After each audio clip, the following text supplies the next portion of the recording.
This is your 1-minute coder news from the Voice of Custom Coding.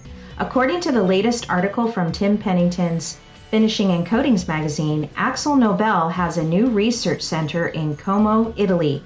Brought on by the recent purchase of Stahl's Powder Coatings, it plans to develop pioneering products for the rapidly growing area of powder on wood. This site is AkzoNobel's biggest plant in Europe for producing powder coatings. And according to them, the new facility will accelerate speed to market similar to its move with prismatic powders in the US.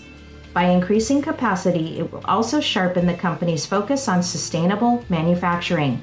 The new R&D facility features an application lab, process lab, and analytical testing lab dedicated to delivering low-cure powder coatings for use on heat-sensitive substrates such as MDF, plywood, thermoplastics, and composites.